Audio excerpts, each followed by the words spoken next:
bishatse kuvuga ngo iyi aya iragaragaza yuko utanga inkwano ni umugabo akaziha umukobwa agiye kurongora, uyu mukobwa hanyuma niwe ugenera ngo izi nkwano zirajya heshya. Rero umuntu ashobora gukobwa, akaba yakobwa ikintu cyiza gifite agaciro, akaba yakobwa nimba ari nayo mafaranga. Nanone si ngombwa ngo dutekereze ngo aya mafaranga agiye kuba ikiguzi ku mwana w'umukobwa. Ntago wabona amafaranga agura umuntu. Nanone aya mafaranga hari n'abandi bakobwa bibwira ko ngo niyo mafaranga agomba guherwaho bagura ibyombo byo mu rugo, cyangwa se bakagura ayo mashuka, cyangwa se bakagura ayo marido. Ndagira ngo nkubwire ikintu kimwe, umukobwa ugiye kurongorwa, buriya ugiye kureba ukuntu Ubuislamu bupanze, bugaragaza yuko ahubwo uyu mugore yakagombye kuva mu rugo wenda yifitiye iyo myenda ye asanzwe yambara, ari byo atwaye ku mugabo hagiye kurongorwa. Ibindi byose umugabo yarabiguze, yarabiteguye, ari ibyombo, ari amasahane, ari amarido, ari amashuka, ari igitanda, byose byaraguzwe n'umugabo. Bismillahirrahmanirrahim. Alhamdulillahi rabbil alamin, wassalatu wassalamu al-atamman al-akmalan ala al-mab'uth rahmatan lil alamin, نبينا محمد وعلى آله وأصحابه والتابعين لهم بإحسان إلى يوم الدين. أما بعد، فإن أصدق الحديث كتاب الله، وخير الهدي هدي محمد صلى الله عليه وسلم، وشر الأمور محدثاتها، وكل محدثة في دين الله بدعة، وكل بدعة ضلالة، وكل ضلالة في النار، أعاذنا الله منا وإياكم منها. dutangiye dushimira Allah jalla wa ala, amahoro n'imigisha byuzuye kandi bitunganye bisakare ku ntumwa Muhammadin sallallahu alayhi wasallam, we n'abiwe n'abasangirangendo be n'abamukurikiye n'abazamukurikira mu nzira y'ukuri kuzageza ku munsi imperuka. Dusaba Allah subhanahu wa ta'ala yuko yazaduha kuba muri abo ngabo, Allahumma amin. Bavandimwe Islam, kuri uyu munsi insha Allah ndagira ngo dutangirane urugendo rurerure kandi nanone rugufi, turebera hamwe ibyaba impamba ku bayisilamu muri rusange, mu kwibukiranya ku biri ngombwa yuko umwemeramana bimenya kandi akabigira umukoro kuri we, ndetse akanagerageza kubigira impamba ikomeye cyane yamufasha kwegera imbere mu kumvira Allah subhanahu wa ta'ala, ndetse no gukomeza gushyira amategeko ye mu bikorwa. Uyu munsi bi'idhnillahi subhanahu wa ta'ala turatangirana isomo rya mbere, ubwo hari irya kabiri n'irya gatatu, nibidukundira ko aya masomo tuyashyira mu masomo atatu, cyangwa se wenda nibidukundira ko tuyashyira mu masomo abiri gusa, abaye ane nabwo ntacyo byaba bitwaye, mu rwego kugira ngo isomo rimwe ritazajya riba rirerire cyangwa se ritazajya rirambirana. Intego y'aya masomo ni ukugira ngo turebere hamwe zimwe mu mpamvu zituma abantu batinda gushaka, cyangwa se kurongora.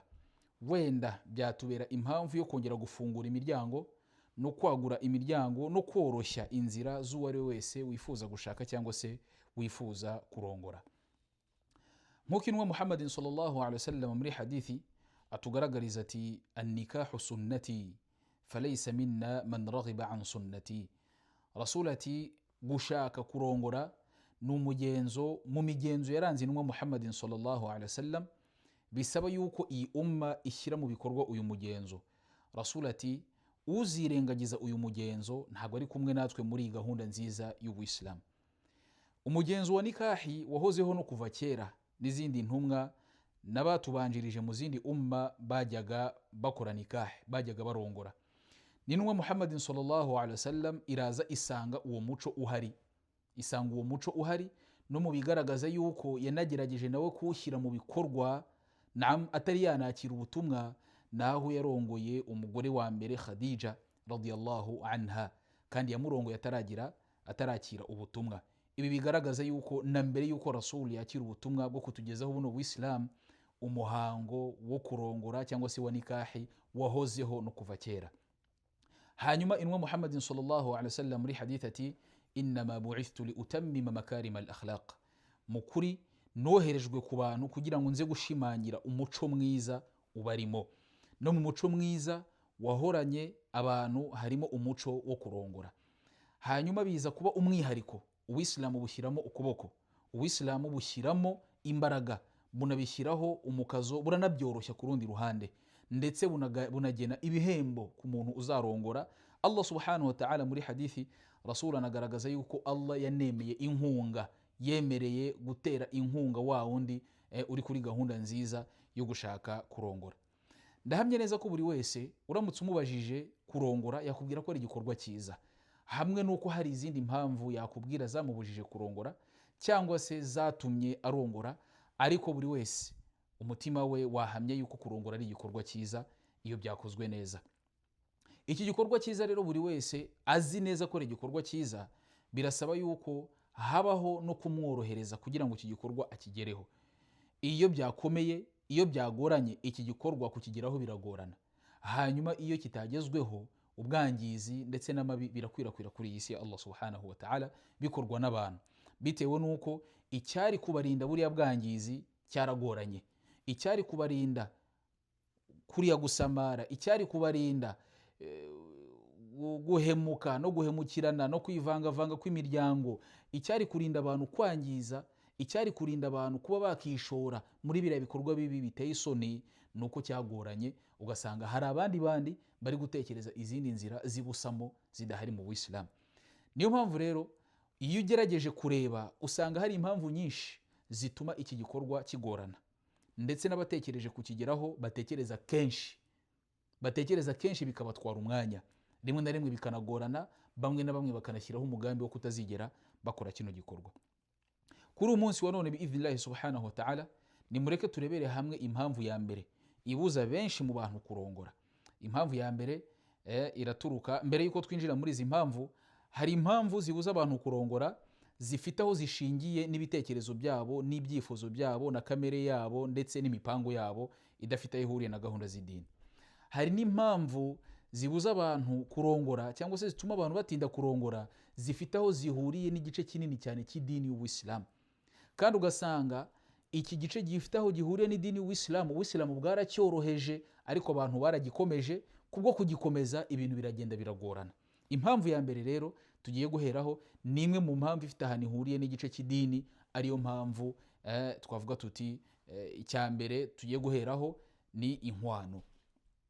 Inkwano Ubuislamu bwagaragaje yuko ari ubwumvikane hagati y'umugore n'umugabo, umuhungu n'umukobwa bagiye gushyingirana, bakaba bakumvikana, umukobwa n'umuhungu bakemeranya kuri izi mpano, bakemeranya kuri izi nkwano. Qala Allahu ta'ala, Allah muri Qur'ani muri suratu An-Nisa aratubwira ati wa atu nisaa sadaqatihinna nihla. Allah aratubwira ati nimuhe aba bagore mugiye kurongora, mubahe inkwano zabo, muzibahe nk'ikintu cyangombwa kandi muzibahe nk'impano, muzibahe nk'ikintu cyangombwa cyategetswe n'Ubuislamu, kandi muzibahe nk'impano. Ibi ngibi biragaragaza yuko uwategetswe gutanga impano n'uyu mugabo ugiye kurongora, ndetse n'uzihabwa n'uyu mugore ugiye kurongorwa. Ntabwo impano zitangwa n'umugabo aziha ababyeyi b'umukobwa. Burya uruhare rw'ababyeyi kuri gahunda y'impano ni ukujya inama ndetse no gufasha uno mukobwa, wenda nibwo bwa mbere bino bintu ntabwo abizi, mukaba mwamugira inama, mukaba mwamworohereza, mukaba mwamufasha gufunguka mu bwonko no gufunguka mu mutwe kugira ngo amenye ngo najya kwaka inkwano araka izimeze gute. Ariko kuvuga ngo izi nkwano umuntu ugiye kunegosiya n'undi n'ababyeyi ndetse n'uno muhungu ugiye kurongora, ibi ngibi rwose ni amakosa. Ahubwo inkwano zumvikanwaho hagati y'umuhungu ugiye kurongora ndetse n'umukobwa agiye kurongora. Aba bombi nibo bumvikana ku nkwano, hanyuma umukobwa akazikoresha icyo ashaka, nk'uko Allah muri Qur'an atubwira ati fa in tibna lakum an shay'in minhu fakuluhu hani'an mari'a. Ndetse izi nkwano mutanze, yemwe bagabo, niba hari n'icyo Allah subhanahu wa ta'ala yagennye ko cyangwa se niba hari icyo uno mukobwa yagennye ko yakiguha nk'umugabo, cyangwa se yanagiha ababyeyi be, Allah ati ngo muzagifate mucyakirane umutima mwiza. Bishatse kuvuga ngo iyi aya iragaragaza yuko utanga inkwano ni umugabo, akaziha umukobwa agiye kurongora. Uyu mukobwa hanyuma niwe ugenera ngo izi nkwano zirajya he, arahaho ababyeyi, cyangwa se hari n'izo ari busubize ku mugabo amuheho nkeya, cyangwa se aranaziha inshuti, cyangwa se. Rero izi nkwano ni kimwe mu byo Ubuislamu bwagaragaje ko ari ngombwa ku mugabo ko agomba kugitanga, nk'uko Rasul sallallahu alaihi wasallam yabigaragaje muri hadithi nyinshi. Harimo hadithi aho yabwiye umugabo, aramubwira ati genda ukwe uriya mukobwa ugiye kurongora, kabone n'ubwo wamushakira impeta ikoze mu cyuma. Mu yindi hadithi Rasul sallallahu alaihi wasallam batugaragariza yuko hari umugore wigeze gukobwa ku gihe cy'intumwa Muhammadin sallallahu alaihi wasallam yaguriwe inkweto ebyiri. Ni ukuvuga ngo urukweto rw'ukuguru kw'iburyo n'urukweto rw'ukuguru kw'ibumoso, agurirwa izo nkweto, ahabwa inkweto nziza zimubera nk'impano. Nanone hari umuswahaba w'intumwa Muhammadin sallallahu alaihi wasallam byagaragaye ko hari Qur'an yari yarahifaje mu gituza cye. Kuba yari yarahifaje Qur'an byahise biba inkwano, byahise biba inkwano ku mukobwa yari agiye kurongora. Ibi byose bikagaragaza yuko Rasul sallallahu alaihi wasallam yoroheje iki gikorwa, agaragaza ko ari ikintu cyoroheje cyane, kitari ikintu kigoranye. Hamwe nuko Qur'an yageze ahira bishimangira ibyita impano. Burya impano ntabwo iba igomba guhenda. Nubwo watanga ikintu gito n'umutima mwiza gishobora kuba impano. Hari bamwe mu bayisilamukazi, abakobwa cyangwa se abagore bifuza kurongorwa, iyo agiye kwaka inkwano aroroshya.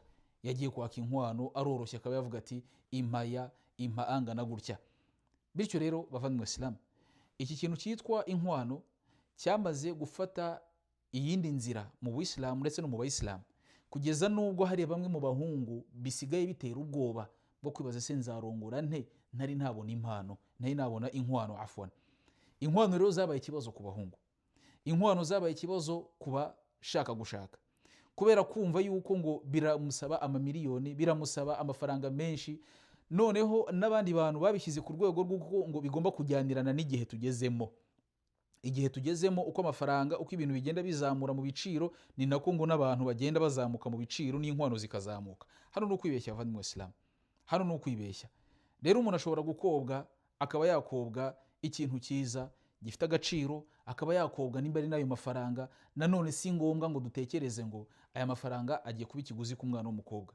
Ntago wabona amafaranga agura umuntu. Nanone aya mafaranga, hari n'abandi bakobwa bibwira ko ngo niyo mafaranga agomba guherwaho bagura ibyombo byo mu rugo, cyangwa se bakagura ayo mashuka, cyangwa se bakagura ayo marido. Ndagira ngo nkubwire ikintu kimwe, mukobwa ugiye kurongorwa, buriya ugiye kureba ukuntu Ubuislamu bupanze, bugaragaza yuko ahubwo uyu mugore yakagombye kuva mu rugo wenda yifitiye iyo myenda ye asanzwe yambara, ari byo atwaye ku mugabo hagiye kurongorwa. Ibindi byose umugabo yarabiguze, yarabiteguye, ari ibyombo, ari amasahane, ari amarido, ari amashuka, ari igitanda, byose byaraguzwe n'umugabo. Kuko umugabo yategetswe kugaburira umugore, ntabwo barira hasi, bagomba kurira ku masahane. Umugabo yategetswe kwambika umugore, umugabo yategetswe gushakira heza ho kurara h'umugore. Ntabwo barara hasi bashaka igitanda, no kurara hasi iyo byabaye ngombwa bashobora kuba banarara hasi. Ahangaha turacyagaruka kuri cya kindi kivuga kiti bantu nitworoshye iki kibazo. Kucyoroshya, inkwano zikaba ari izoroheje. No muri hadithi nwa Muhammadin sallallahu alaihi wasallam aratubwira ati n'umugore mwiza ufite imigisha ni umugore wakowe amafaranga make, ni umugore wakowe inkwano nkeya. Rero inkwano ntago zaba ikiguzi ku muntu, nta nubwo zaba ingurane y'ubuzima bwe. Hari bamwe mu babyeyi banabigiramo impamvu zitari zo mu Islam, akakubwira ati wa mukobwa we twakwishyuriye minervale, twarakureze, byagenze gute, aya mafaranga bashaka kuguha ni make. Ese abahungu bo ntago barezwe? Aba bagabo bagiye kurongora bo ntago barezwe se? Ntago bishyuriwe minervale? Kuki bo batakwa ibyo bagomba kwakwa mbere yuko bajya kurongora, ahubwo bikaba byakwa abakobwa? Aba bakobwa bamwe na bamwe murababonera, bamwe na bamwe murabavuna. Iki kiganiro rero cy'inkwano muzakirekere umuhungu n'umukobwa bagiye kurongorana, bagiye gushyingiranwa.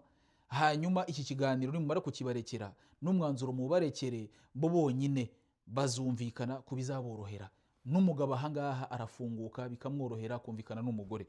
Ariko nanone tutibagiwe, bishobora no kuba impamvu yuko byagorana ari impamvu iturutse ku mukobwa, bitewe n'umukobwa uko arimo ariyumva, nuko ari kwireba, nuko arimo arireba ubuzima bwe yanyuzemo, akaba yakaka inkwano nyinshi. Kare bakavuga ati narize, narasobanukiwe, nize universite, nagize gute, ntabwo wankwa make.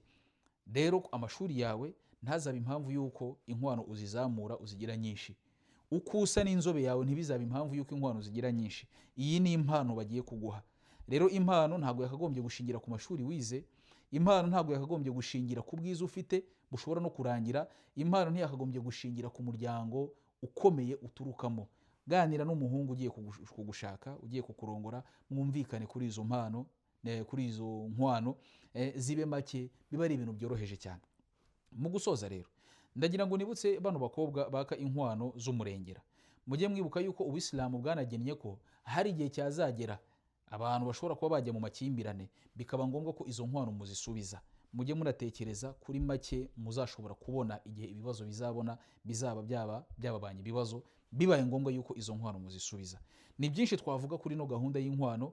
Iki ni igice cya mbere kuri gahunda turimo turagendamo yo kuvuga ngo ni izihe mpamvu zatuma abantu batinda gushaka cyangwa se batinda kurongorwa, kandi impamvu Ubuislamu bwarazoroheje kugira ngo turebe ko imiryango yakongera igafunguka, inzira zakongera zikoroha, iki gikorwa abantu benshi bakakigana kubera ko ni igikorwa cyiza gishimishije kandi kinezeza Ubuislamu, kikananezeza Allah subhanahu wa ta'ala by'umwihariko. Uyu munsi reka duhinira ahangaha, ubutaha tuzakomereza hamwe turebera hamwe icya kabiri, nabwo twagure gato biidhnillahi subhanahu wa ta'ala. Ni byinshi byari kuvugwa kuri no ngingo y'inkwano, wenda bafite ibibazo muzagenda mubitugezaho muri comment z'iki kiganiro. Subhanakallahumma bihamdik, nashhadu an la ilaha illa anta, nastaghfiruka wa natubu ilaik. Subhana rabbika rabbil izzati amma yasifun wa salamun ala al mursalin walhamdulillahi rabbil alamin. Wassalamu alaykum wa rahmatullahi wa barakatuh.